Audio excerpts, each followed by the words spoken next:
With a quorum present, I would like to call this regular meeting of the Co-op Budget Committee to order at 6:31 p.m. This is a regular meeting for the Co-op Budget Committee for the month of September. The agenda was posted in advance as required, and I'd like to ask you all to join me. Oh wait, I usually do the introductions first, I'm sorry. I'd like to introduce myself, Darlene Mann, and the school board members present this evening, who include Tom Enright, Raul Blanchet, and Tony Stanizzi. On a phone call, I have Brian Rader and Melanie LeVake, and I have excused absences for Dave Blinn and Tom Solon. I would also like to take this opportunity to welcome RBA Lance Filmina to our meeting this evening. Before we do the pledge, I'd like to just have Brian confirm that you're participating via cell phone because it's not reasonably practical for you to be present this evening. That is correct. And is there anyone present with you wherever you're located? There's my spouse in the house, but there's nobody else in the room. Okay, thank you. And Melanie LeVake as well. It's not reasonably practical for her to be here this evening. And Melanie, I'll just ask you the same question. If you could confirm that, who is present with you wherever you're calling from. Yep, I'm at my home in Brookline, and no one is present, although there might be a cat showing. Okay, well, thank you, Melanie. So at this point, I'll ask you all to join me in the Pledge of Allegiance. I pledge allegiance to the flag of the United States of America and to the republic for which it stands, one nation under God, indivisible, with liberty and justice for all. Thank you.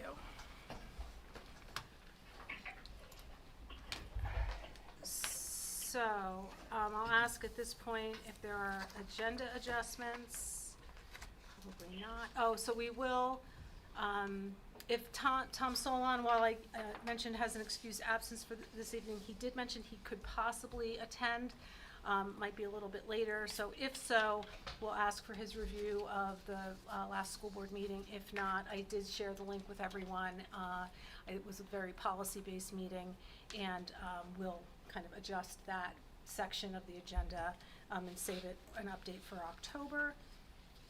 Our meeting observer tonight. Brian. Well, Brian, you're going to be the meeting observer from the cell phone. So there you are. I'll appoint you as a meeting observer, and we'll move on to the approval of minutes from our August meeting.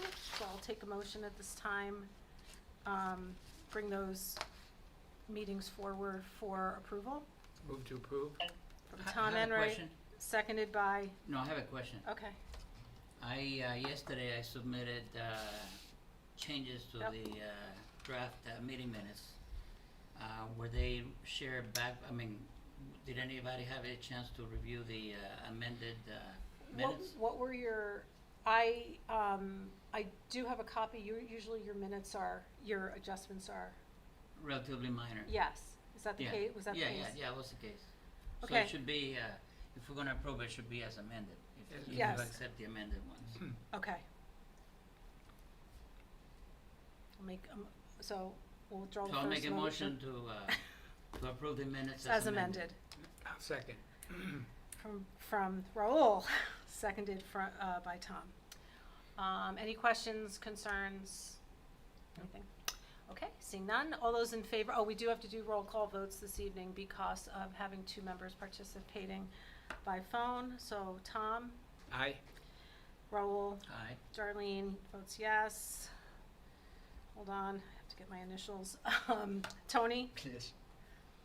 Brian, Yes. Melanie. Yeah, Okay, so that's 6-0. Okay, and we would look for public input at this time. Seeing no members of the public present, we'll move on to the general business at hand for tonight's meeting, which includes an update, a financial update, which is a review of the FY25 year-end results. Just prior to the meeting, Lance forwarded all of us a revised copy, and those present at this meeting have a hard copy. But Brian and Melanie, I'll just ask you, if you have an opportunity either by your phone or by a laptop, and you could just take a quick look at your email, there's a revised copy of the, still listed as draft, year-end expense report, and you'll find it in your email. Turn it over to you, Lance. Thank you. So, yes, draft copy right now. In our next meeting, if I can be put on the agenda again to give Yeah, a you're more on there every formal month. update and review the year end, that would be appropriate and a good time to do that.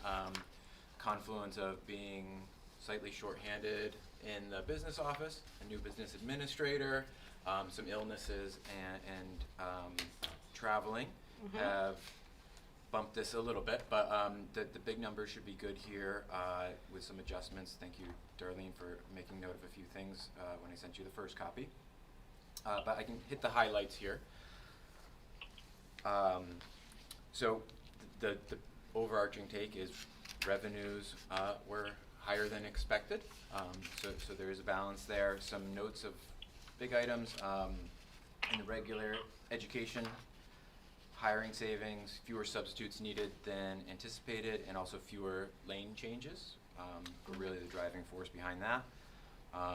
The biggest number there from special education, primarily driven by savings in out-of-district placements, some hiring and vacancies, as well as grant funding.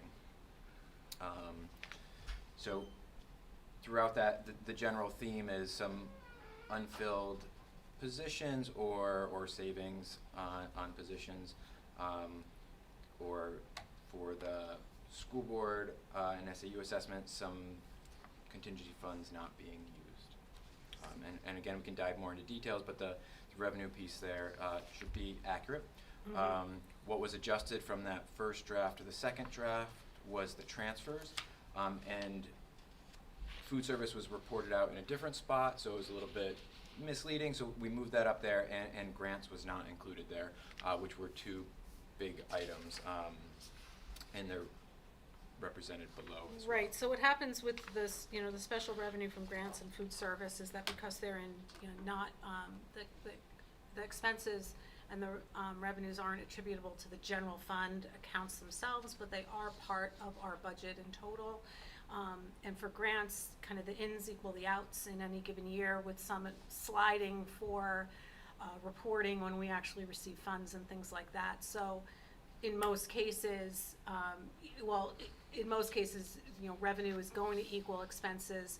And with food service, since it's a self-funding enterprise, revenue and expenses typically equal as well. I mean, I think there are occasions where we do have higher expenses and are using some of the spend down account to kind of offset some of the times that happens, but that's kind of the linkage between the two.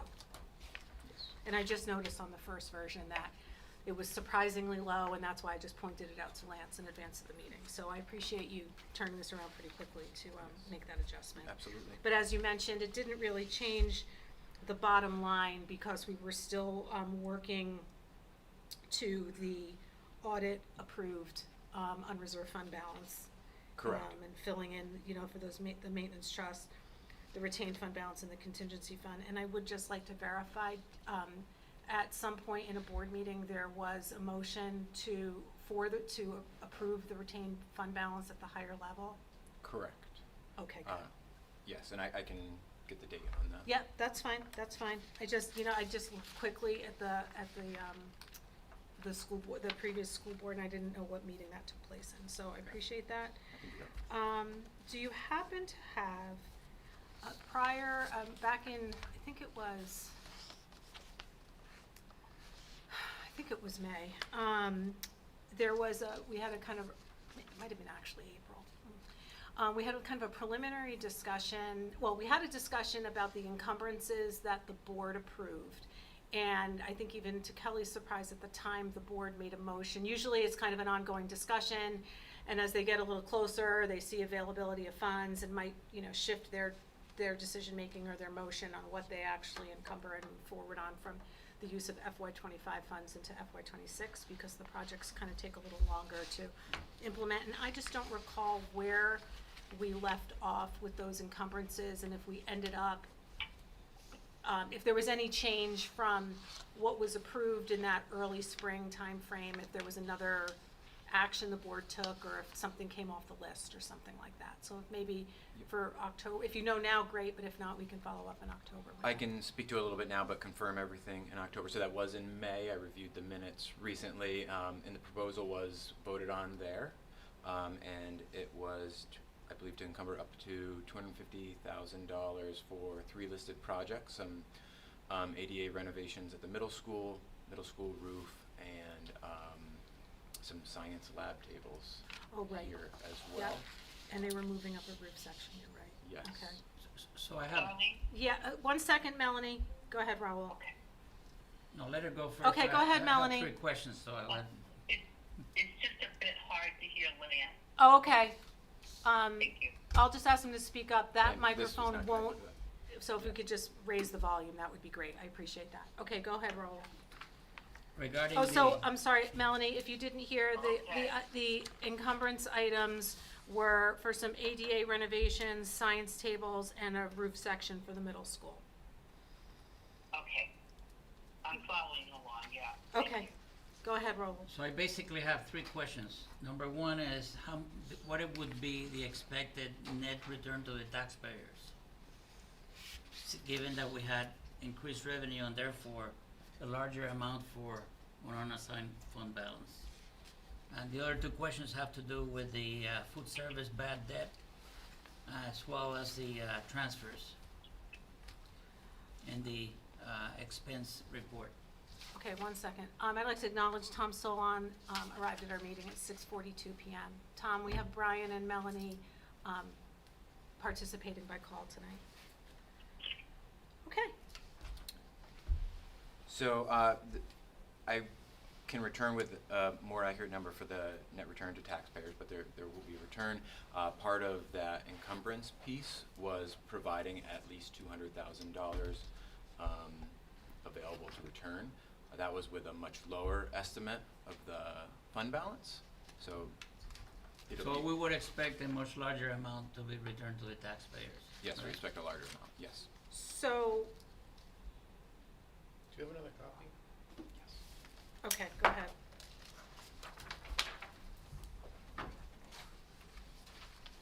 So, but those encumbrances are included in these year-to-date expenses for June? Yes. Yeah. So if we were to use these results, Yeah. results then, it looks like at this point, we would be returning the 1.1 million at the bottom of the second Okay. page. And I will confirm that we're actually meeting with our auditors on Monday. Oh, to perfect. tie up Let's some of wait for the these. auditors. Yes. Awesome. What attracted my attention to this is in looking at the audit report from last month and reading the meeting minutes, it seems like for many years in a row, we end up giving back a lot of money back to the district, to the taxpayers. And so therefore, that suggests to me that either we should tighten up the process for budgeting and expenses, or we should acknowledge that that's the way we do it normally and it seems to work because we have a good process, and maybe that's not a bad thing. Yeah, and I think one of the things we talk about on an annual basis, one of the big drivers to the unreserved fund balance at the end of every year, aside from staffing, is inevitably around special education. And from year to year, that difference can swing either way. We've had years where, in this case, we're looking at, $370,000 as an underrun. We could, I don't wanna say easily, we have had years with underruns like that where the next year it's an overrun of that category of expense by almost that same amount of money. So, that is a great perspective, and what I just made note of in my notes is a historical trend file. So I do have a trend of our unreserved fund balance for the co-op and for the other districts as well. So at some that's what- point during our budgeting process, I can update that and have that as something that we discuss to kind of, so that we can see over time where the trends have been Right. and where we've been, how it's kind of moved. Because that is good information, it's also a good insurance process, and if we continue to do this and it seems to work, mean, kind of, there's nothing wrong with that, you know? Because, I mean, even just looking at, the retained fund balance is something that, on an annual basis, it's like an in and an out, but it is something that is, has to be, approved on an annual basis. And then we do, as a district, we put things forward in every annual meeting to the tune of, last year it was $425,000. So depending on our maintenance trust, our contingency fund, if we decide to put money into special education trust funds, we're anywhere between $425,000 to $500,000 that's approved in kind of in excess of the budget, where we say it's going to be funded through unreserved fund Right. balance. So, but again, and then after that, we have the money left to return to taxpayers, so. Can I comment on? Go ahead, Tom. Mhm. I have often shared Raul's stated position, the first one, which is if we are consistently over or returning a larger amount than we planned for, I don't know, it's not so much planned, but a large amount, why aren't we being more conservative in our expense or our request for money? And I've sort of given up on that line of thinking, not because I'm throwing the towel, but because of the reasoning against doing so. First and foremost is the fact that it's extremely difficult to get more if you need more. So it's not like a personal budget where you budget for things and you allocate it, and if you overextend, there are myriad mechanisms by which you can make up the difference. We almost have to take a mentality of planning for worst case, because if all of the things go as hoped they won't, we still want to be able to operate. The other thing is, in most cases, as you, Darlene, pointed to, it's usually something that we can't anticipate and might almost be viewed as an anomaly, such as federal windfall fundings that we've have seen in recent years, where stuff that was said, either nothing was said or we actually were told it was going away, doesn't go away. Or we have students in district for whom we have concrete plans who, without any anticipation, move out of district and create a big deal. Or another big one is the weather. We try to anticipate what snowfall will be, so plowing, because despite what many people promote in there, we pay for it, the town doesn't. We're not included in the town's budget for road maintenance and things of that nature, and also heating costs. It's very difficult to predict what we're going to heat, and we're going to be faced with that again this year because we've got a whole new heating system in the middle school. So each year we have had changes where we have no baseline.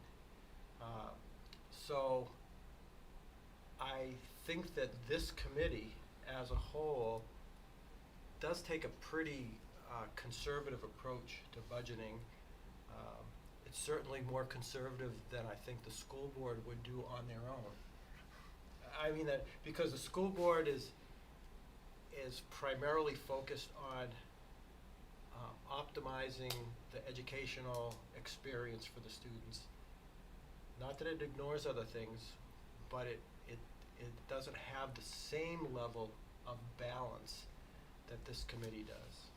So this committee is sort of the checks and balance for the school board and the administration, and I think they do that with pretty significant rigor. And by rigor I mean there's a formula, there's a process, and you follow the process. And knock on wood, the process has resulted in us not falling short. But it does, in many years, it does produce a larger surplus than anticipated. But on some years, it doesn't.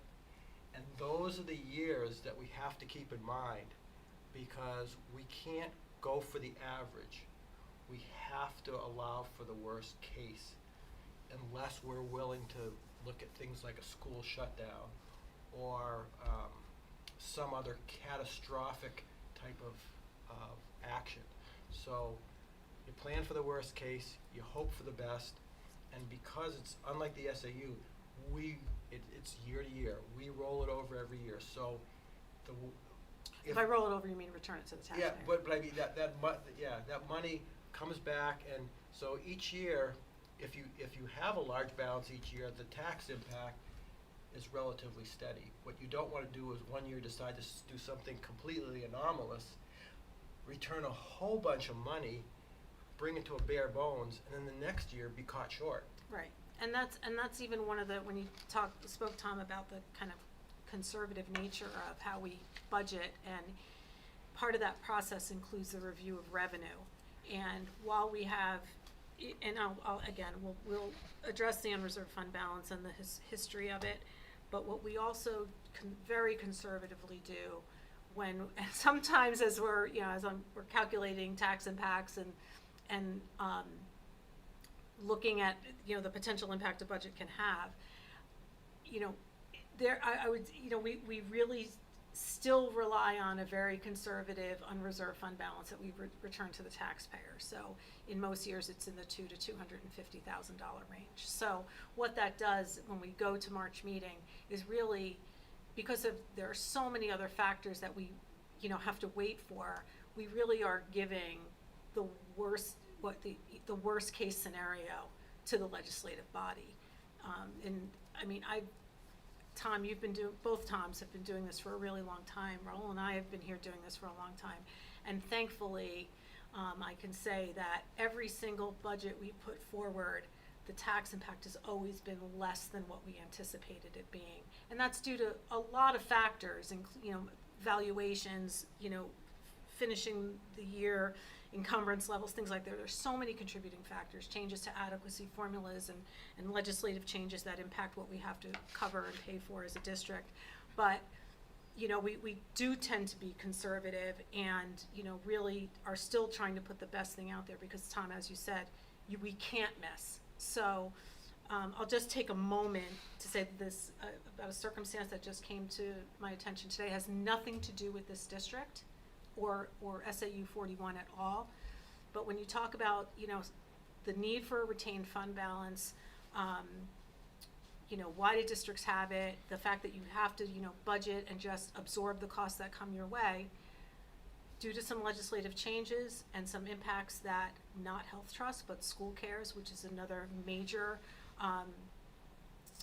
organization that if most school districts don't use Health Trust, they're using School Cares, came out and sent bills. They have a shortfall in a reserve that they have to have, and the bills went out to the districts, and there are districts that got bills for $1 million. That was unexpected this year, that they have to pay in 30 to 60 days.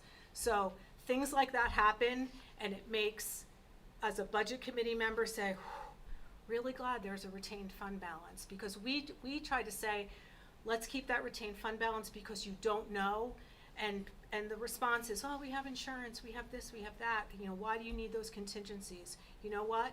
There are so many things going through the legislature and changes, and legal changes and other market changes that are driving things that are, there's no way any district could have anticipated getting a bill for their health insurance of $1 million, just completely outside of whatever their staff has already enrolled for. This is on top of everything. It's just School Cares took the amount and used whatever formula they used. I couldn't get on the call, so I don't know, and sent the bills out. So it wasn't because districts didn't calculate correctly or didn't estimate correctly based on what plan they thought people were taking. This was purely the business, our business model isn't working, you have to pay the difference. So it's like what NHRS did Except they're not spreading it out over 20 years. Exactly, yes, something exactly like that, yes. So there are these, crazy things that happen. Has that ever happened before? No, I don't think so. Are there years when Health Trust and probably School Cares too have turned around and said, hey, it's working the other way? We can, return and give you rebates and things like that, and that has happened in the past. So, and that's also unexpected to districts. It falls into that, unexpected revenue category. So it kind of goes both ways. So, Great example. timely. So, Raul, your other question was about food service bad debt? Yeah, I just wanted a little insight into the food service bad debt and the transfers. Essentially, the food service bad debt is uncollectible student Okay. payments for lunch and At the breakfast. end of the and things year, like that's that. what the total amount is that Yes. hasn't been collected, right? And food services outside of the general fund, they're self-funded and Yeah. takes care of in that, so it doesn't apply to some other pieces here. That's relatively low when you think about it, for a whole year, right? That's the cumulative, right? Yes. And the other question was about the transfers. Yes? So, again, I can offer more details in October, but the transfers, that's gonna include, food service revenue that's not actually revenue in the general fund because it's self-funded, so Right. it stays within food service, as well as grants, which need to zero out at the end of the year, so that revenue comes in, we have to spend, essentially, we've spent it by the time we get it, we ask for reimbursement. Right, it's always, we expend the funds first Yes. and ask for the reimbursement later. So that's why there's a kind of some lag to receiving the But funds. the difference between the budget and the expenses, was there anything specific that drove that gap? Right. With, specifically with food service, and grants? Well, the fact that transfers is almost $500,000, Higher than anticipated. It was primarily contributed to those two pieces. So food service came in nearly, twice as high, or grants, so we're budgeting for $260,000 in grants and received $492,000. So a large piece there. Food service is split up a little bit here. So food service sales, anticipating 359,000, 568,000 and change came in. So with sales that over- high, our food service costs would have been higher. Yes. Probably equipment purchases, maybe as part of the spend down plan, yes. things like that. But the spend down plan was budgeted. Then it's food costs related to the excessive sales. We're selling so much that we have to actually. So when the expense is higher, that means we have to give more money from the general budget into food services? Is that what the direction of the transfer? No, it's really, so, You collect the revenue for Mhm. selling the food. Where does that money go initially? that goes into, it does, go into your, your general kind Okay. of bank account. It gets allocated to, as like federal funds and is separated from the general fund So itself. we bring the money in by operations. Mm-hmm, We have expenses for operations, and we bring revenue in from grants. At the end, we look at all of that, and whatever is the net that gets transferred to the food services account? Is that what this, is that what is contributing to this? Yes, the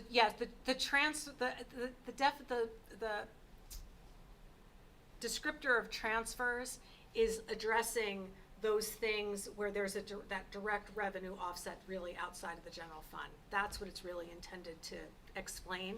So is this, that the expense is higher? Lance, is this- jump in at any time. Well, I So can. what does that gap mean?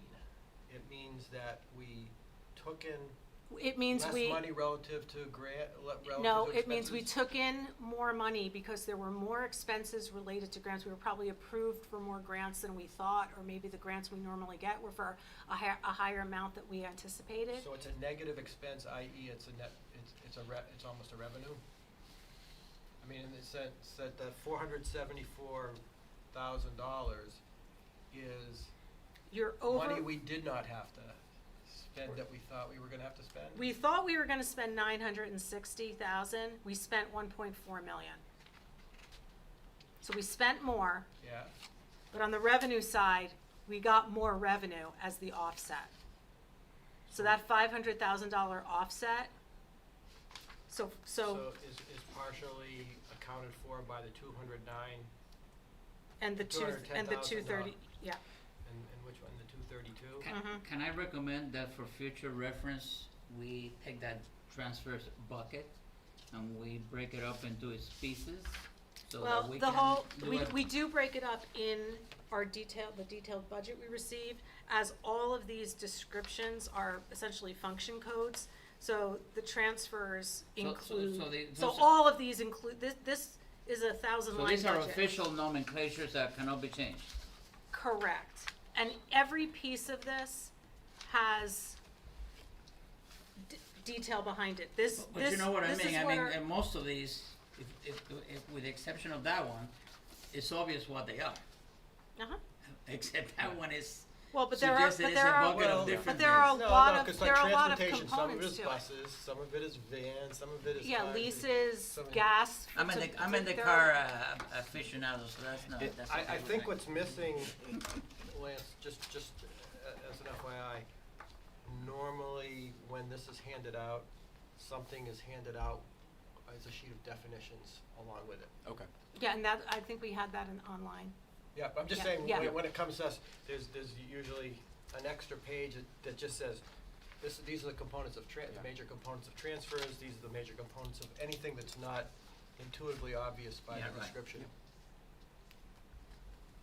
I can bring that with me in October. And kind of to speak to both of those pieces, within the transfers, I believe food service grants and the transfer to the maintenance trust are the three items. In terms of what goes on a revenue and expense report, that's been a topic we've been chatting about within the business office, and is on the agenda. Our auditor, when he was here in August, said, "Oh, I've seen revenue and expense reports that are maybe a little bit more user-friendly." So we plan on talking to him about that. We want to make sure we include any pertinent information, and anything that should be on there is on there, for transparency purposes. But it's also, to your point, a more useful document when it's easy to read and ascertain what everything means. So possible we'll have two versions to share in October if things go well, and we can talk about the differences. Although I would make sure I bring the same one. to Yeah, start. that's Thank great. you. We haven't really, addressed that conceptually, but that's a great idea. This is basically a function code view as opposed to maybe an object code view, which would have significantly more information. But yeah, I would be interested to hear, what some of the auditor's recommendations are and things like that. So I appreciate that. Anything related to making it easier to follow, easier to read, late in the evening, like I'm for. Okay. What's the Fund 10? General fund. The general fund. So what is, So our operating budget is in there, encompasses most, why is that just sort of sitting out there as a outlier on the, broken out that way. yeah, I'm sorry, where are you looking, Tom? on the bottom of the chart of revenue, Oh, before the summary? there it is. Okay, yeah. So the difference between what came in Fund 10 and other sources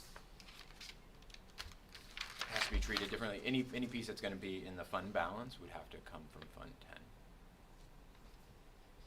Which also, So raises the question, why is include some fu- of those is other this- pieces? Is this saying that this is the Fund 10 portion of the amount above it?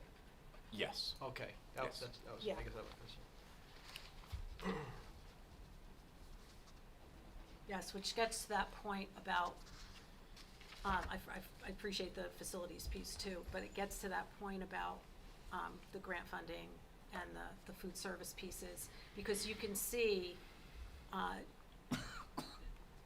through COVID, we saw more dramatic shifts in the grant funding, that technically, on an expense side, would drive up your budget because you're getting more of a revenue offset, but it's kind of like falsely increase, it's not, I mean, it's definitely would increase a budget, but you're having a direct revenue offset for it as opposed to those operational things that are included in Fund 10.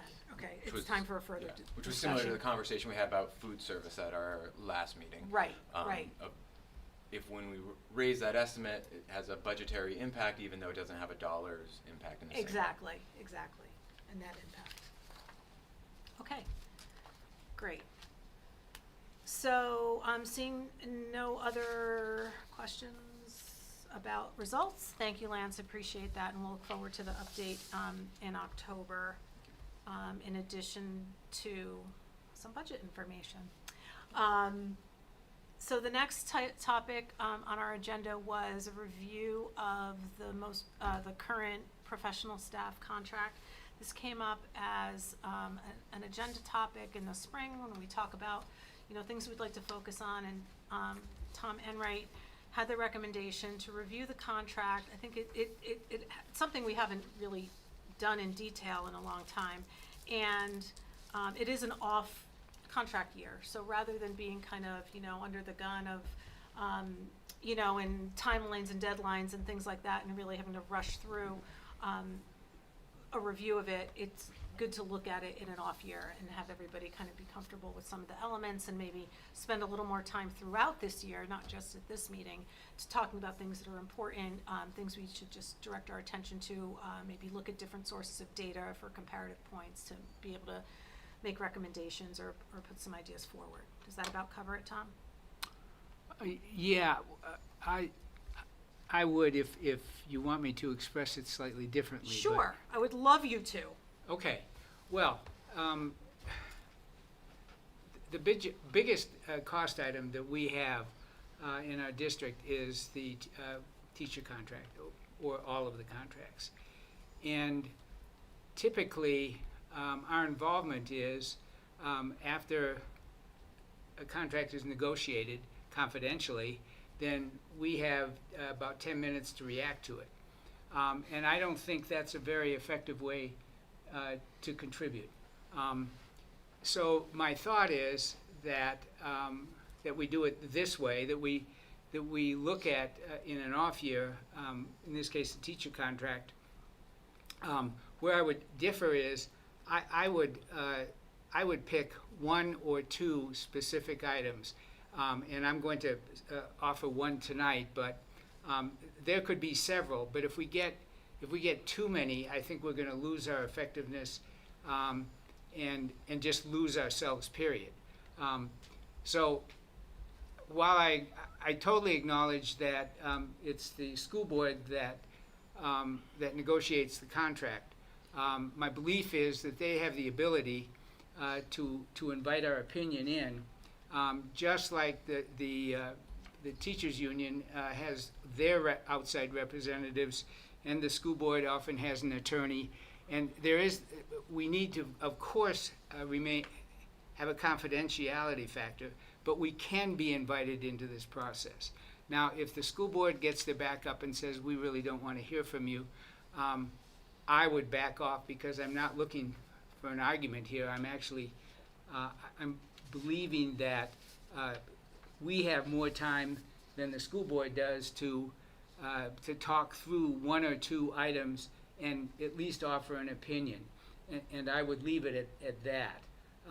So I don't feel, in my head anyway, that that we would be impinging on the school board's ultimate authority, but we would be reviewing the nuts and bolts of the contract and making one or two suggestions as to directions that it might be good to go in. So I don't know if I've helped with the characterization, and I would offer up, let me offer up the biggest example that I would like to see us discuss, and that is opening salaries for teachers. They're woefully inadequate, not relative to other districts, but relative to industry at large. For example, this year's bachelor teacher, first year, makes $53,000. I know of nurses with bachelor's degrees that are making 60 to 70, close to $80,000. And one of the things that they have out in industry is the flexibility to offer a range of salary rather than be stuck to one salary, which we're stuck to. So if I'm a young person getting a bachelor's degree, am I going to go into teaching as a profession and start at $53,000 where I can't even pay my rent?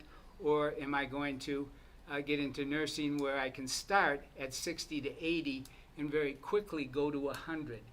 And I'm confident in, I Googled these salaries, but I also personally know nurses, and I'm nosy enough to ask them what I know them well enough that they'll tell me what they're making, and they're making substantially more than a teacher. So that's one example. Let me take another example. A master's in our district starts at $58,000, and I would say that that's a master's degree more typical to, say, a tech master's software engineer, perhaps. They're averaging, according to the Google work that I did, over $100,000 starting pay. The range is wide. It's 60 to upwards of 120. So there again, they deal with a range. But if you're going to get a master's degree, are you going to go into teaching and start at $58,000? Is that a profession that holds much opportunity for you, or are you going to go into a profession where you could start at $100,000? So I believe there is a way to focus on our starting pay and improve it. But that's the example I will give, and I'm about to shut up here. Of an area where we can get some data from Lance on where our teachers are now, because I'll be scatter sheet, and I don't know where our teachers are now. But where we could put in a little bit of time, offer our opinions, and bring it to the school board if they were receptive. If they're not receptive, then to what I'm proposing, then I would I might just back off altogether. Or if I've articulated it ineffectively. So I'm very glad that you're sitting next to me. Do you want me to respond? Sure.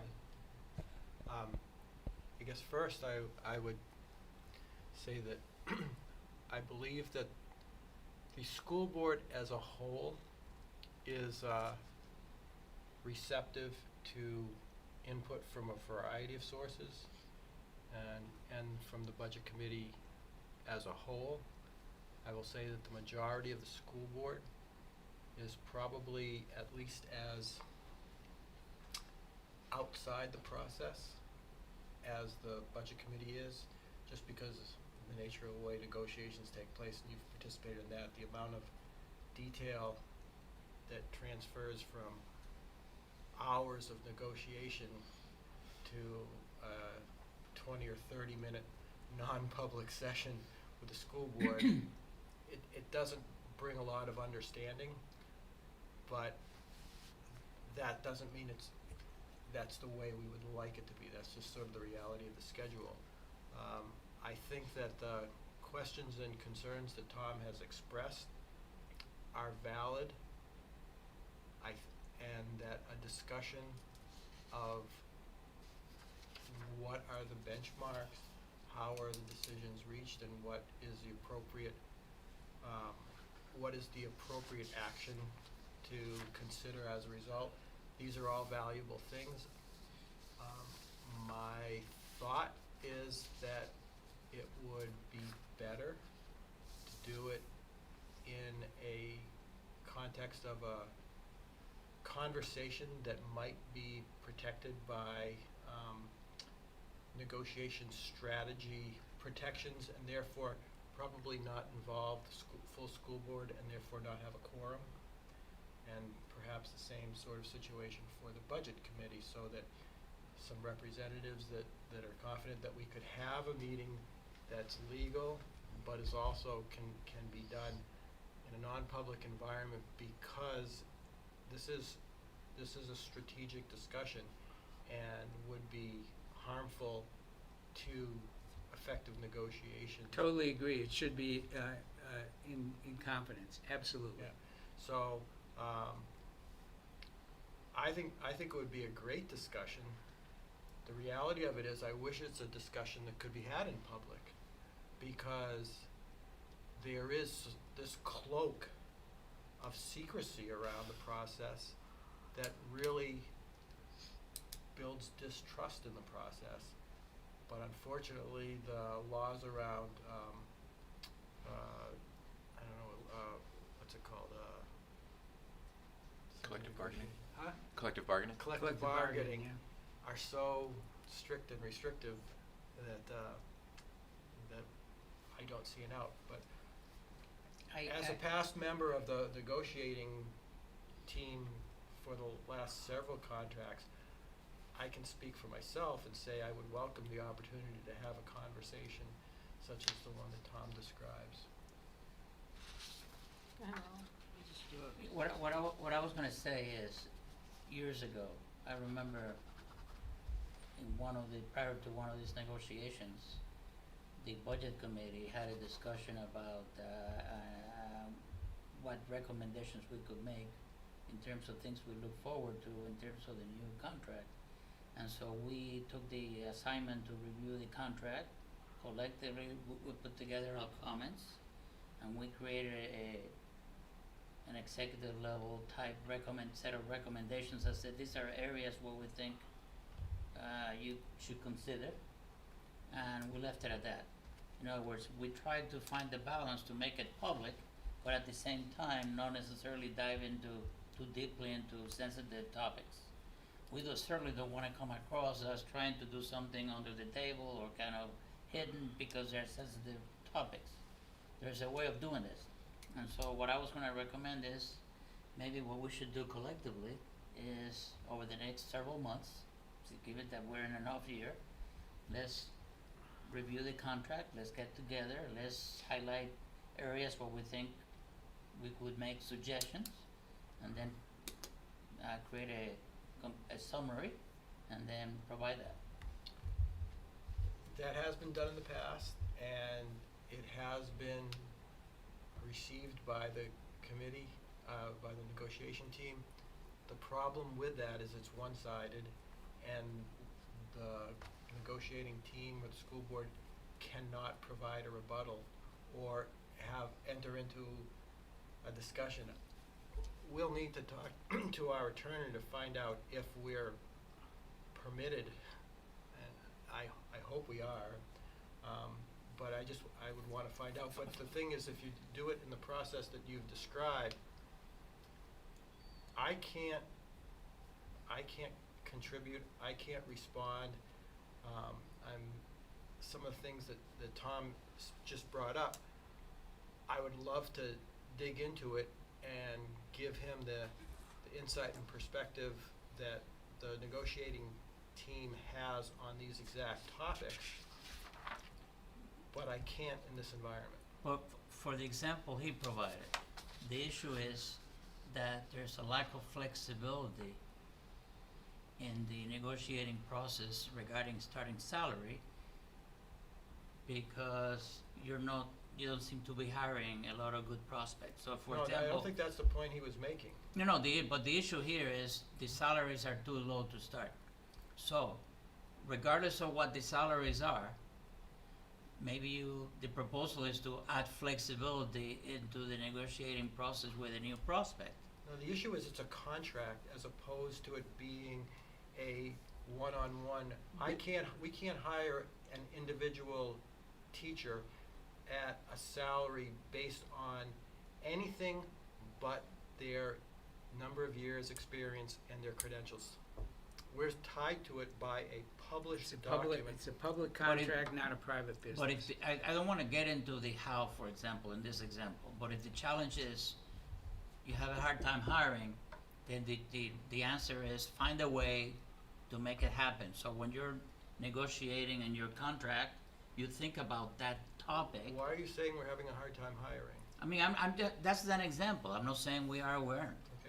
Okay. The suggestion that he I'm not made sure that with the Tom's starting gonna- salary being See, too low. This is why we need to have the discussion, Yeah. but we can't have it in this context. We can't have this discussion in a meaningful way, Raul. I can't say anything to you. Right. So, I understand what you're saying, and if someone has a bachelor's degree, then they should be paid equal to a bachelor's degree in industry. And you mentioned nursing, healthcare, that sort of thing. There's a big difference between what you have to do to become a nurse and what you have to do to become, I don't know, an English teacher. One's life and death, the other one is academics. I think what you really is saying is how can we be more competitive? Because I don't really see the tie to a bachelor's degree is a bachelor's degree, a master's is a master's, because that's not in fact even close to the reality of the situation.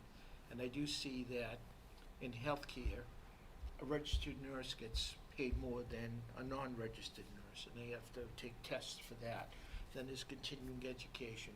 And again, mentioning the severity of the situation, for your nurse in the emergency room, you got different requirements than maybe a nurse that's in primary care and seeing patients that come in with a cold or something. So being competitive and being flexible is what you're trying to do, and I would say competing better with schools that are similar. You know, we rank highly. I think we're ranked number 6 in the state, and you know, we always turn out excellent students, and we should be able to attract excellent teachers and pay them accordingly. And I think that's, how do you get there? I don't know, but a master's degree and comparing it to engineering, you can't. I could have a degree in culinary arts, and I don't know what that does for anyone outside of a restaurant. You know, I'm saying you just No, can't I make comparisons. very much understand what you're saying. What I believe is the case is that less and less people are going into teaching as a profession rather than healthcare and high tech. And if we just let that happen in this contract, the way it's structured, and by the way, the union wants it structured this way. They fight to have it structured this way, is that the people at the high end of the scale get much bigger raises than the people at the low end of the scale. So the separation is getting farther and farther apart, it's getting more and more, not less and less. Do we as a district, is that the way we should be spending our money? That's, and I do think the contract, 95% of the money is spent in 2 places. It's very simple, really. There's a whole lot of detail, which I don't think we want to get into. I think is a school board business, but the money is spent in salary and in health benefits, period. That's 95% of it, and then there's a bunch of little stuff. So if we just stuck to taking a look at those 2 items and called it a day, we'd be doing more than enough, or maybe you think we shouldn't do it at all. I'm not saying that we shouldn't. I think there has to be some kind of an approach and a plan to affect some kind of an outcome.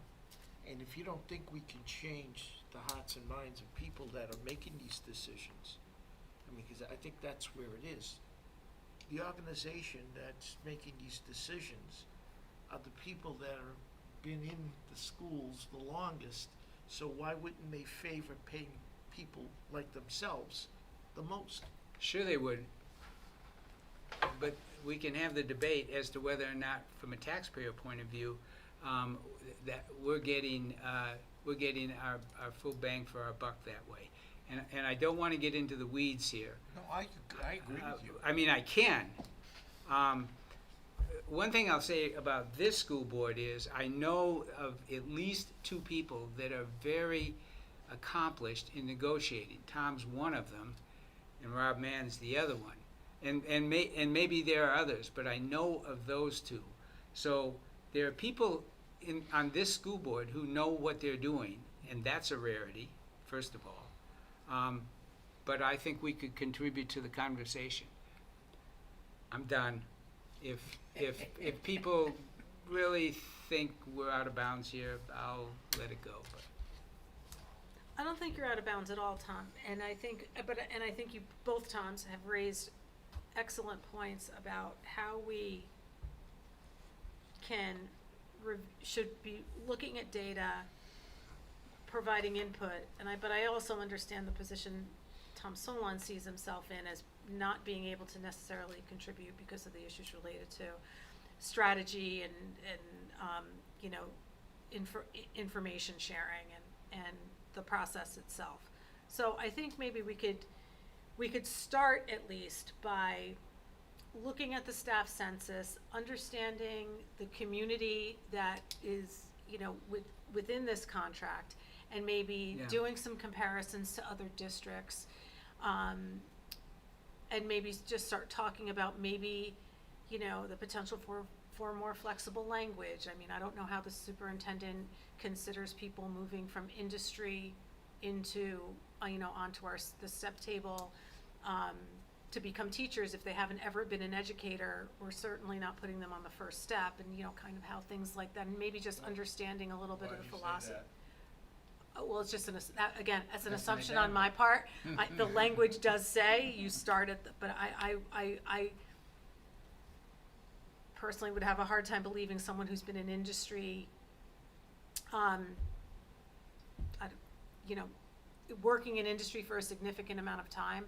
I'm not sure they would accept a master's level one. I will tell you that most people it is the exception rather than the rule, that regardless of where they're coming from, if it's their first year teaching, they're on, they're paid.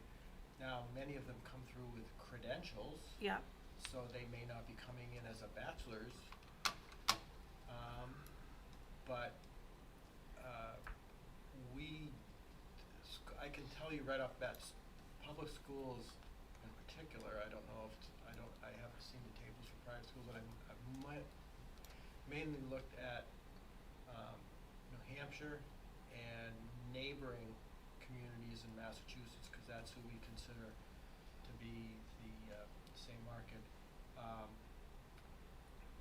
Depending on what industry they're coming in from, but in many cases, like when I worked at Digital had a program of trying to move engineers into teaching, and they subsidized it for the reason that there is no comparison between the pay level of teaching and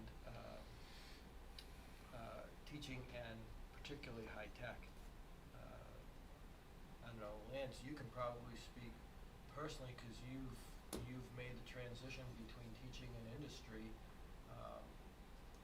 and my guess is that the motivation for moving from industry into teaching is rarely one that is based primarily on income. I would say that's probably accurate.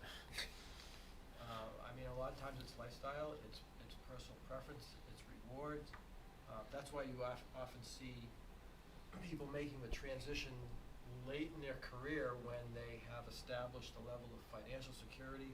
Oftentimes it's people who have put their kids through school already, have a level of financial security, and are looking to take a role that they feel may create more social value than what they were doing, may be personally more rewarding, and may have a time commitment. Summers off is often a big deal for some people. The other thing that I know of is that if you teach for 10 years or more, you get into a defined benefit pension. If you're in industry now, it's almost impossible to get anything other than perhaps some level of match in a 401k. So there are a lot of things. I almost think the comparison is more to other municipal positions like police, fire, and military or government work, where the non-salary benefits are structured similarly, because industry has just turned into one of get it while you can because you don't know what tomorrow holds. So these are all worthwhile discussions, and it's always beneficial to bring people into the discussion that aren't embedded in it, because we get locked into we try not to be, well, this is how we do it, but sometimes we just get those mental barriers. So the discussion would be great. I just want to make sure that we're not doing anything that will come back to haunt us as unfair labor practice. So if there is support from this body to want to have some sort of joint conversation, other than just the committee doing it on their own, I would like to bring that back to the board and request some guidance from our labor attorney, who I trust very much, Tom Clausen. Yeah. And just say, how might this be facilitated? How might it be structured? Okay, I think looking around everyone kind of comfortable with that? Are people really, I don't need to push this board into work that, I mean, I really think we should be involved in this, and I guess I've attempted to articulate that, but I'm not sure that everybody else does. No, So- I think it's worthwhile. And I know that just in my experience, I've always felt like we're always coming from behind in negotiation Totally. years. And I think just being able to look at the staff, look at the census, see where we are, and actually take a minute to think about just some of the things that you put forward. And then, what is the impact of it, just to kind of think through what the impacts are, or be creative about how it would get addressed, I think is a worthwhile exercise in a year where it's not in consideration. I think the timing. Yeah, we've got till next spring to Right. to do something with this. The last thing I'll say about, and I don't know if it's still the case, but I remember when I was on the school board eons ago, the school board is always putting out 10 to 15 fires at once. We're not. So they don't have they don't have endless hours to sit and go through the contract, nor a desire, for the most part. And we do? To go, no, I'm trying to say, it's simple. It's salary and health care. You don't have to go further than that. I know every page of this contract in detail. It's a bunch of junk. But there's 2 items where the money's spent, and we're about spending the money, taxpayers' money. I disagree because there are Well, elements I got a little overboard in my Because characterization. a big thing is what are characterized as working conditions. Because what's captured in working conditions is how much time is spent teaching. And so that has to do with, for lack of a better word, I'll call it efficiency Well, or I productivity. meant something different. We're the budget committee. I meant about spending dollars. The rest of the mechanics of how teachers teach, I don't think I don't No, think but- that's our business. My point is that if we're paying for 7 hours and X number of minutes a day, and or that's how long the teachers have to be there. The students have X number of periods. out of those 7 hours, how much of it covers it, because it has to do with staffing numbers as well. So for instance, if the teachers have an additional 30 minutes a day of non-classroom time negotiated into it for some reason, that effectively requires that you increase your staffing by 15%, for example. Yeah. So, you're 100% correct, Tom, that from a money standpoint, 80% of our budget overall for the co-op is salaries and benefits. And when you look at the professional staff contract, that's the biggest chunk of that 80%. So yeah, it all comes down to that. It comes down to things like classroom sizes. It comes down to the length of your school day. It comes down to the salary and the health care, and the insurances, not just health care. So yeah, it's worthwhile, if for no other reason than to hear the questions, give the answers. When you give the answers, it forces you to say, wait a minute, does this really make sense what I'm saying? Because sometimes you're just regurgitating what you've heard, and you need someone to call foul. Or not call foul, say, well, what if you look at it this way? Or give a perspective that can be used in the negotiating process to create a perspective, because our teachers, despite the impression that some people try to portray, our teachers are there for good reasons. And we work with a great negotiating team from the staff. I sometimes question whether the overarching national platform of their union is actually in the teacher's best interest, because they push them some places that I don't think even the staff wants to go. But overall, I'm supportive of the conversation if it can occur. Even if it's, I mean, I'd like to have it be under the heading of the budget committee if it's permissible, because I think that that's appropriate in communities like Brookline, where they don't have a budget committee. It's the school board, so it's appropriate for the people who create the budget to be involved in something that comprises the majority of the budget. It just makes sense. I just gotta figure out, we just have to find out what's the best way of doing it. And it may come down to this committee identifying a non-quorum subset to participate in that, to meet the letter of the law. Okay. Yeah. Just a thought. When you start Can I talking just about add- salaries, Yeah. 1 second, Melanie. Go ahead, Yeah. Tony. when you talk about salaries, you can get very emotional. But when you're talking about benefits, it's very, very matter of factual, because you can go out there and you can look at competitive. In other words, what's the police contract look like? Is it different than the fireman? Is it different than the postman?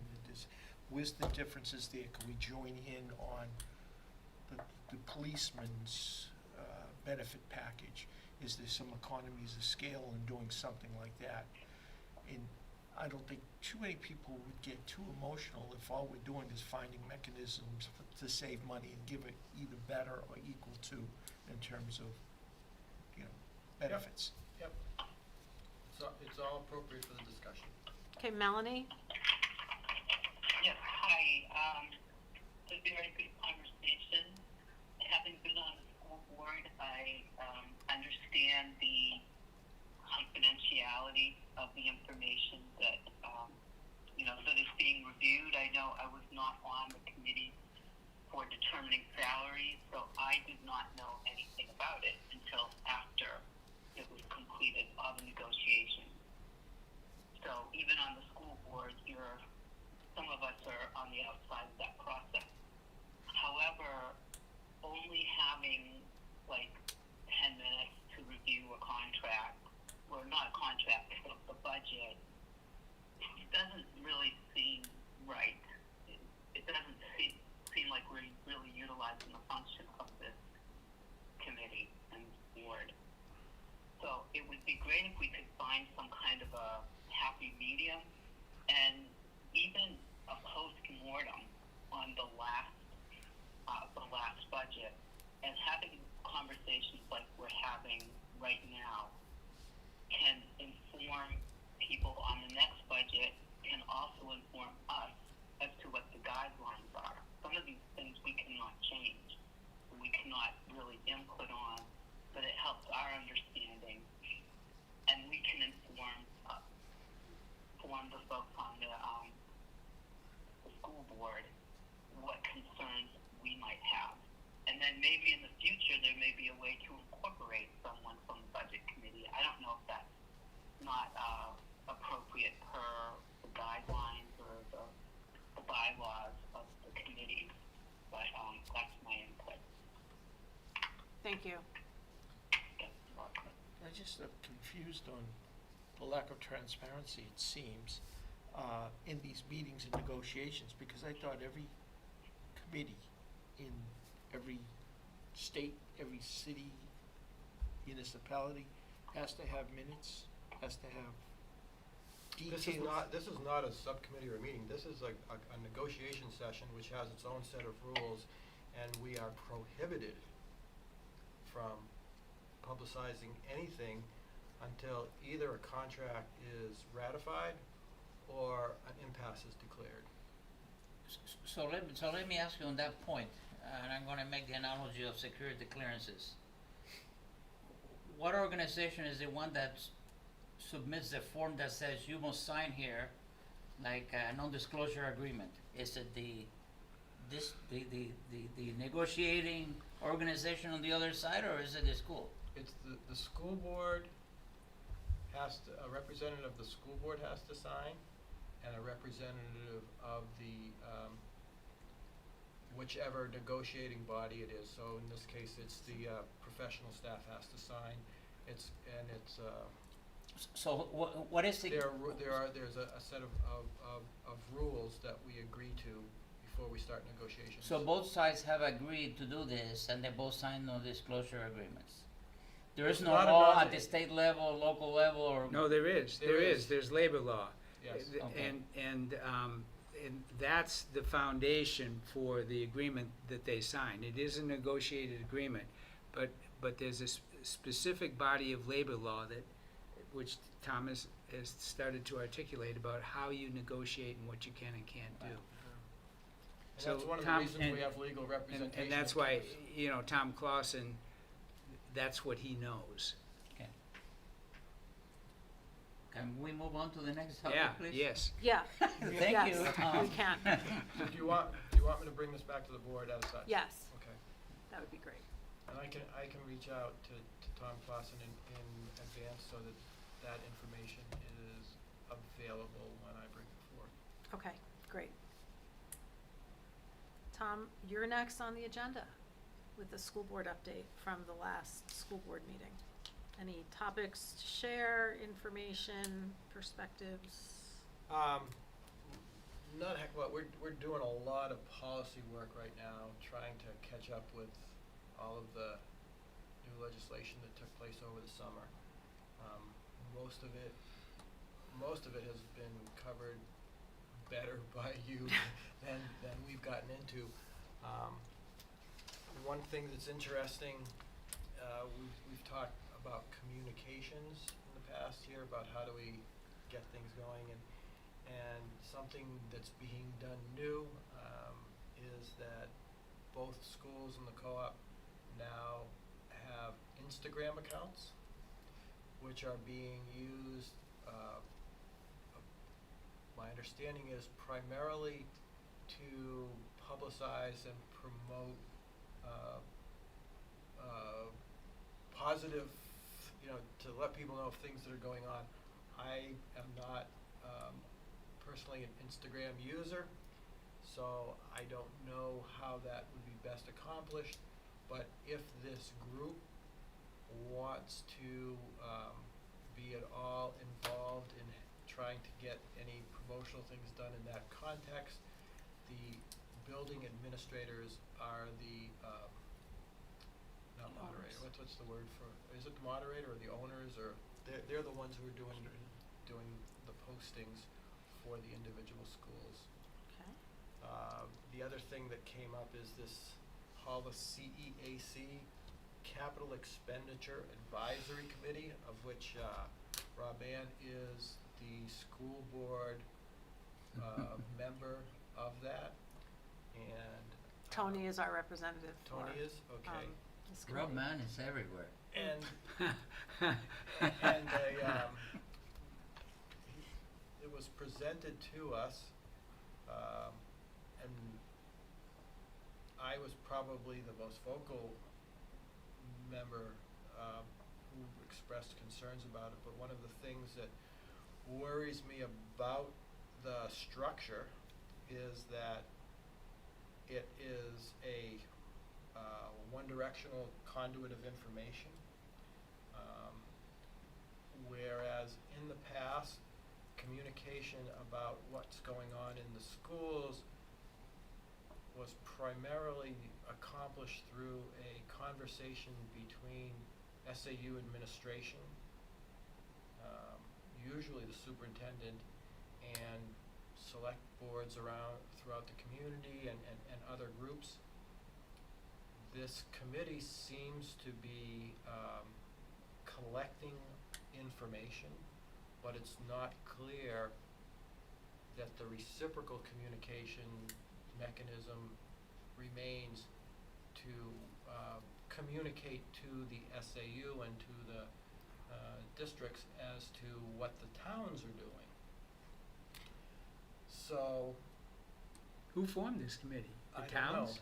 Yeah, somebody- So it was a Hollis Select warrant, a petition warrant article on the Hollis, at the Hollis town meeting. Oh, And I would say the perspective, my understanding, and Tony, you can help with this as well, is that it's intended to collectively address the direction of capital projects between the schools and the town. I don't think it's and while it's technically a town committee, a committee sponsored by the select board, because it's you know, it was Is there authority clear? developed. Is there what? The authority of that guides the behavior of this committee, is it? I've been Yeah, told that those- the what charter is is the still legality being of the developed. authorities? What are they legally allowed to do or not? Yeah, do? no, they're not, it's really to collect information. They're Right, not legally okay. allowed to, they're not legally allowed to tell any body what they can and cannot do. So they're just informational? It's informational, Okay. and I was gonna say, it doesn't preclude the superintendent from talking to select board members or No, it chairs or doesn't anything preclude like it, that. but, Or replace it. well, but it does from the standpoint of things such as the Hollis Select Board. So for instance, they will get the information that they're seeking, so it now removes the impetus, and I fear it can remove the impetus for them to actively seek out a conversation. Oh, okay, I don't necessarily believe that to be, If I that could would be true. help with that, there's only been 2 meetings and still trying to develop, get our feet under us to figure out what's best and how we can do it. And right now, we're just accumulating information so they can look down line to see what is gonna be affecting us, not this year, next year, a few years they're out. still And I, in the and I think discovery it could, phase. and I think it could work the opposite way as well. The school districts would then be more aware of things going on within the town. So we might be having we, being the superintendent, might be having the conversation with the select board about things that are happening with the school. Conversely, I'm not sure the conversation is going the other way for the town to let the schools know what's happening. So if you're looking at a large project, you know, what is the timeline for a public safety complex in the town of Hollis? Is it within the next year or two? Oh, if it's within the next year, you know, I would say, I'll use the Hollis School District as an example. They've come forward and said, there's a large project looming, but I'm not sure anyone was talking about the fact that the town is considering a major public safety complex. So that, you know, those things are not in opposition, but if they were both, they're in competition. And if they were to both come forward at the same time, At least one's gonna lose. right, and at least it's an opportunity for the community to come out with, I mean, the product I envision, I have nothing to do with this committee, is, you know, an overarching document, and would be a living document, because every year, you know, there are new projects and things that come up, but it's an opportunity to put everything in one place, so that everyone is aware of what's happening. At least now this is just for Hollis. Right. So Brookline's not pulled into it. Darlene? Yes, Brian. So in Brookline, well, every town does a capital improvements plan, which each town planning board has to do every year. That's in not true. Brookline, we look at the capital improvements lists from the schools and incorporate it into the town capital improvement plan. So our capital improvement plan lists what we're anticipating happening for the next 5 years for the town, for the schools, and for the co-op, all in one document. Well, that's great in But Brookline. Hollis doesn't do one. I'm not sure Yeah. that's happening in Hollis. Because Hollis does not assess Impact fees? impact fees, and they, up till now, they have not done CIPs, Brian. Well, the CIP is required of all towns. It's supposed to be done annually. It's state law. And yes, while we do have impact fees for the schools, that doesn't mean that, you know, the schools can't be incorporated into it. You can say what you want, Brian, but we have requested it from Hollis and been told there isn't one. But I will bring that forward to. Can you cite the Wearing RSA that requires it? Is there an RSA that states that? Because I would love to bring that forward when I'm wearing a different hat than the one I'm wearing this evening. Yeah, my understanding is that state law is required, it's a requirement of the planning board. The planning board has to put that together. Yeah, try and find that, Brian. Okay. No, I appreciate it. No, it's great. Just looking at what, you know, like I'm saying, we only had like 2 meetings as a meeting on Monday, and acquiring and, you know, trying to get a better idea what's going on. And looking at things like, I don't know how many building permits are going on in Hollis. I do now. But it'd be nice to know that.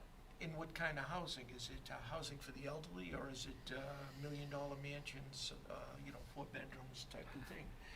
And what's the impact on the schools as a result of looking at something like that? And when will it impact the school, primary schools first, then middle school, and so on? So just having an eye for it, seeing what's out there, would help, I think, plan better. Yeah, no, I was just reporting, this Yeah. is what I Yeah. voiced to the school board, and my reason for voicing it there and here as well, is that it's in early enough stages that as you form it, since this is a new activity, from a school standpoint, it would be beneficial if, as this charter's being developed, it includes an output method as well as an input collection method, such that the business administrator and the superintendent's office get that input, because you've got information from the school districts, but when I looked at the membership, I don't think it had anything from the SAU administration level as participants. No, it doesn't. And what the superintendent's office has to do is take all of these factors of both towns and all 3 school districts and say, okay, I've got this juggling act of who's asking for what. And it's always one of these things that we're competing for the same resources. Mhm. So be aware that we're moving from one model perhaps to another model, and don't miss that aspect and accidentally stop a communication channel. Mhm. Understood. Do you guys Understood. are actively creating mini minutes of your meetings? Yeah, I mean, we just started, yes, the meetings are, Okay. the minutes are there, they'll be approved on Monday, like, we approve minutes and then will be published. But I'm looking at it, I'm seeing things that are, coming out of, Robert Mann's, and I see things that are coming out of, you know, the BudCon, and I see the correlation between it. I'm seeing things like, what phase are we in with the roof repairs? And is that a 1, 2, I think that was phase 10 of a 10-part project. And you'll know that we're at the end of that, and there are other projects that we're just in the beginning of, or a 2 or 3 year project. But having eyes to that, and then when the town looks for funding, grants, I don't know, what they're gonna do to, you know, on their end, to be, you know, the best cost-effective way to raise money to cover these things over time, and look at what debt is being retired, so the impact to the town is not huge, but you try to time that accordingly. So I maybe there is some downside to it. I'm just looking at it, it's nice information right now, I'm seeing things a little bit differently, and maybe a little more clearly. Well, I don't think it's again, what's not downside, it showed up to me as a potential risk if not recognized. And that's my point, is to voice this concern up front so that it doesn't become a downside. Yeah. Because you're right, I think that it is a mechanism by which a more complete picture is going to be created. I'm asking, can there be a concerted effort, an intentional effort, to then take that vision, the collected information, and deliver it to the school system? Mhm. I don't think that exists right now, but doesn't mean it can't. It Right. may be Yeah, I future. think that Between message, you that, and- yeah, that, Between you and Rob. yeah, the I'm message is hoping gonna that go that forward, you'll yeah, advocate for that. yeah. I'm gonna have to leave shortly. Okay, I just had one I'll quick. go with you. Okay, I just had one quick question, because we're gonna lose the quorum. Just an update, we spent some time talking about the facilities project that was approved, the bonding, the federal laws, what was affecting purchasing timelines for the solar project, things like that. Is there an update on that at this point? Is that more of a, Short update is that, I don't know if it's done yet, but the middle school is nearing completion, if not completed, Oh. for everything with the heating system. okay, I know they were hoping to get it done by the end of this month. I don't know if it okay, happened or not. The, no solar is gonna happen at the middle school in this year. okay, A big change was that Eversource came back and said that the cost to go grid tie with the high school would, instead of being less than $500,000, would be over $1.5 million, because the substation can't handle it. So they did make the decision to go with the battery system rather than okay, that. They don't think they'll have to scale back. There may be some scaling back at the middle school just to fit it, and the belief is that they will be able to bring all the materials and do sufficient work to lock into the rebate program. great. Okay, since I'm fearing that we're gonna lose a quorum momentarily, I'll ask if there are quickly any other questions or concerns. Our next meeting is the fourth, Thursday of October, which is October 23rd. Brian, do you have any input this evening as our process observer? Things have gone along pretty well, actually. Okay, You mean the process listener? the process listener, yes. Yeah. And on that note, at 8 p.m., I will take a motion to adjourn from Me, And I Tom second. Enright, seconded by Raul Blanchet. Roll call, Tom Enright, yes. Raul, Yes. Darlene, yes. Tony, yes. Brian? Yes. Melanie? Yes. Thank you all. Appreciate your Thank you. cooperation and participation this evening. Thank you very much. Thank you. You all. Thank We'll